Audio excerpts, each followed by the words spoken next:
Hello friends, ഇന്ന് നമ്മൾ നോക്കുന്നത് കേബിൾ വീടിൻ്റെ അകത്ത് വയറിങ് കാര്യങ്ങളൊക്കെ ചെയ്യുന്ന സമയത്ത് നമ്മൾ ഉപയോഗിക്കുന്ന കേബിള്. ഇപ്പം നമ്മൾ ഉപയോഗിക്കുന്ന ആറാറിൻ്റെ കേബിളാണ് നമ്മളൊന്ന് പരിചയപ്പെടുത്തുന്നത്. ആറാറിൻ്റെ കേബിൾ അതിൻ്റെ റേറ്റും അതിൻ്റെ സ്ക്വയർ എമ്മും കാര്യങ്ങളൊക്കെയാണ് നമ്മൾ പരിചയപ്പെടുത്തുന്നത്. ഏറ്റവും ആദ്യം തന്നെ വൺ സ്ക്വയർ വയർ നമ്മൾ കൂടുതൽ വലിക്കുന്നത് ലൈറ്റിലേക്ക്, ഫാനിലേക്ക്, അങ്ങനെ വരുന്ന ലീഡുകളിലേക്ക് എല്ലാം വലിക്കുന്നത് നമ്മൾ വൺ സ്ക്വയർ വയറാണ് വരുന്നത്. അതിൻ്റെ ഗേജ് കാര്യങ്ങളൊക്കെയാണ് നമ്മൾ കാണുന്നത്. ഇനി അതിൻ്റെ MRP കാര്യങ്ങൾ ജസ്റ്റ് ഞാൻ കാണിച്ചു തരാം. അത്യാവശ്യം റേറ്റ് ആയി കഴിഞ്ഞു. എല്ലാ വയറുകൾക്കും തന്നെ കോപ്പറിന് റേറ്റ് കൂടിയതുകൊണ്ട് അത്യാവശ്യം നല്ല റേറ്റ് ആയി കഴിഞ്ഞു വയറെന്ന് പറയുന്നത്. അപ്പോൾ നിങ്ങൾ MRP കണ്ടിട്ടാവും. MRP വരുന്നത് അതായത് 90 മീറ്ററാണ്. 90 മീറ്ററാണ് നമുക്ക് ഈ പറയുന്ന ഈ കോയിൽ വരുന്നത്. ഈ കോയിലിന് അത്രയും റേറ്റാണ് നിങ്ങൾ MRP കണ്ടത്.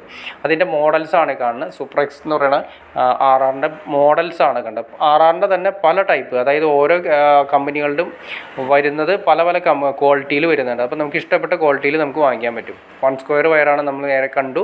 ഇത് കണ്ടോ 1.5. അത്യാവശ്യം സർക്യൂട്ട്സ് കാര്യങ്ങളൊക്കെ വലിക്കുന്നത് ഒരു നോർമൽ ലെവലുള്ള സർക്യൂട്ട് കാര്യങ്ങളൊക്കെ വലിക്കാനായിട്ട് നമുക്ക് 1.5 ആണ് നമ്മൾ യൂസ് ചെയ്യുന്നത്. മറ്റേ നമ്മൾ പറഞ്ഞു വൺ സ്ക്വയർ ഉപയോഗിക്കുന്നത് ലൈറ്റ് ലീഡുകൾ, ഫാനിലേക്കുള്ള ലീഡുകൾ, അതുപോലെ തന്നെ സീലിംഗ് ലൈറ്റ്സുകൾ കാര്യങ്ങളൊക്കെ ആയിട്ടാണ് നമ്മൾ ഉപയോഗിക്കുന്നത്. ഇത് നമ്മൾ ഉപയോഗിക്കുന്നത് അത്യാവശ്യം സർക്യൂട്ട്സ് കാര്യങ്ങൾ വലിക്കാൻ വേണ്ടിയിട്ടാണ് ഉപയോഗിക്കുന്നത്. അതായത് നോർമൽ ലെവലിലേക്ക് വരുന്ന ഫേസ്, ന്യൂട്രി, എർത്ത്, അതുപോലെ തന്നെ മാസ്റ്റർ, ഇൻവെർട്ടർ, ഇതൊക്കെ നമ്മൾ സെപ്പറേറ്റ് വലിക്കുന്നുണ്ടെങ്കിൽ നമ്മൾ ഉപയോഗിക്കുന്നത് ഈ 1.5 വയറാണ് നമ്മൾ കൂടുതലും യൂസ് ചെയ്യുന്നത്. അപ്പോൾ ഇനി അടുത്ത് വരുന്നത് 2.5 ആണ്. ഇതാണ് നമ്മുടെ മെയിനായിട്ട് വരുന്ന സർക്യൂട്ട്സിന് വേണ്ടി നമ്മൾ ഉപയോഗിക്കുന്നത് 2.5 വയർ. അതിൻ്റെ MRP കാര്യങ്ങളൊക്കെ ജസ്റ്റ് കാണിച്ചു തരാം. നിങ്ങൾ അതിൻ്റെ സ്ക്വയർ എം എന്നാണ് എഴുതിയിരിക്കുന്നത്. 2.5 സ്ക്വയർ എം എന്ന് പറയുന്നുണ്ട്. അപ്പോൾ 1 സ്ക്വയർ ആണെങ്കിലും 1.5 ആണെങ്കിലും 1 സ്ക്വയർ ആണെങ്കിലും 1.5, 2.5 ആണെങ്കിലും നമുക്ക് അതിൻ്റെ ഗേജ് കാര്യങ്ങൾ ജസ്റ്റ് കാണിച്ചു തരാം. ഇതാണ് 2.5 വരുന്നത്. അത്യാവശ്യം പവർ സർക്യൂട്ടുകൾ കാര്യങ്ങളെല്ലാം തന്നെ ഒരു വീട്ടിൽ അത്യാവശ്യം പവർ സർക്യൂട്ടുകളെല്ലാം തന്നെ നമ്മൾ കൊടുക്കുന്നത് 2.5ലാണ്. അതിൻ്റെ MRP നിങ്ങൾ കണ്ടിട്ടുണ്ടാവും.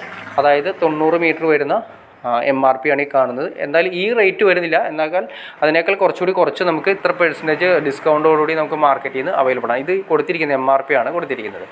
അപ്പോൾ നമ്മൾ മെയിനായിട്ട് ഇപ്പോൾ ഈ കൊടുത്തിരിക്കുന്ന 2.5 വയറെന്ന് ഉദ്ദേശിച്ചിട്ടുണ്ടെങ്കിൽ പവർ സർക്യൂട്ടുകൾ, AC സർക്യൂട്ട്സുകൾ, ഇതെല്ലാം നമ്മൾ കൊടുക്കുന്നത് 2.5 വയറാണ്. ഇനി നിങ്ങൾക്ക് വേണമെങ്കിൽ AC വേണമെങ്കിൽ സെപ്പറേറ്റ് 4 സ്ക്വയർ വലിക്കണമെങ്കിൽ കുഴപ്പമൊന്നുമില്ല. 2.5 ആണ് നോർമൽ ലെവലിൽ. ഒരു അത്യാവശ്യം ഒരു 3000 സ്ക്വയർ ഫീറ്റുള്ള വീടുകളാണെങ്കിൽ കൂടിയും നമുക്ക് 2.5ൻ്റെ സർക്യൂട്ട് മാത്രം മതി. സെപ്പറേറ്റ് അതിൽ നിന്ന് വേറെ സെപ്പറേറ്റ് കണക്ഷൻ ഒന്നും എടുക്കാതിരുന്ന് കഴിഞ്ഞാൽ നമുക്ക് ലാവിഷായിട്ട് AC കാര്യങ്ങൾ വർക്ക് ചെയ്താൽ പോലും സെപ്പറേറ്റ് വയറുകൾ വന്നിട്ട് സെപ്പറേറ്റ് ACകൾക്കൊക്കെ സെപ്പറേറ്റ് വയർ കൊടുത്ത് 2.5 വലിച്ചാലും ചൂടാവലോ കാര്യങ്ങളോ ഒന്നും തന്നെ ഉണ്ടാവില്ല. 4 സ്ക്വയർ വലിക്കണമെന്ന് യാതൊരു നിർബന്ധവുമില്ല. അപ്പോൾ നമ്മൾ പറഞ്ഞ പോലെ തന്നെ 2.5 വയർ മെയിനായിട്ട് വരുന്ന സർക്യൂട്ട്സുകൾ, കിച്ചൻ്റെ സർക്യൂട്ട്സുകൾ, ഹീറ്ററിൻ്റെ സർക്യൂട്ട്സുകൾ, പവർ സർക്യൂട്ട്സുകൾ, 16 ആംസ് വരുന്ന സർക്യൂട്ട്സുകളെല്ലാം തന്നെ നമ്മൾ വലിക്കുന്നത് 2.5ൻ്റെ വയറുകളാണ്. 1.5 അത്യാവശ്യം വരുന്ന നോർമൽ ലെവലിൽ വരുന്ന സർക്യൂട്ട്സുകളാണ് നമ്മൾ ഉപയോഗിക്കുന്നത്. പിന്നെ വരുന്നതെന്ന് വെച്ചിട്ടുണ്ടെങ്കിൽ നമുക്ക് 1 സ്ക്വയർ വയറുകളാണ് നമ്മൾ നേരത്തെ പറഞ്ഞത്. 1 സ്ക്വയർ വയറുകളാണെങ്കിൽ നമ്മൾ ഈ പറഞ്ഞ ലെവലിൽ ഫാനിൻ്റെ ലീഡ്, ലൈറ്റിൻ്റെ ലീഡ്, ഇതെല്ലാം 1 സ്ക്വയർ വയറാണ് നമ്മൾ വലിക്കുന്നത്.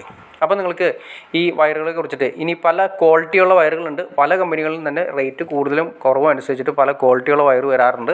അത് മാർക്കറ്റിൽ അവൈലബിൾ ആണ്. ആറാറിൻ്റെ തന്നെ ആണെങ്കിൽ പല ക്വാളിറ്റി വരുന്നുണ്ട്. അതിൻ്റെ റേറ്റും കാര്യങ്ങളും വ്യത്യാസമുണ്ട്. ഇനി V-Guard ആണെങ്കിലും ഫിനോലെക്സ് ആണെങ്കിലും എല്ലാത്തിനും സെപ്പറേറ്റ് ക്വാളിറ്റിയുള്ള വയറുകൾ നമുക്ക് മാർക്കറ്റിൽ അവൈലബിൾ ആണ്. അത് സാധാരണ ലെവലിൽ, ലോ ലെവൽ തൊട്ട് ഹൈ ലെവൽ വരെ വരാവുന്ന രീതിയിൽ. അപ്പോൾ അതിൻ്റെ കോപ്പറിൻ്റെയും കാര്യങ്ങൾക്കൊക്കെ വ്യത്യാസമുണ്ടാകും. കോപ്പറിൻ്റെ കണ്ടൻറ്റ് കാര്യങ്ങൾക്കൊക്കെ വരുന്നതിന് കണ്ടൻറ്റിൽ വ്യത്യാസം വരുന്നത്.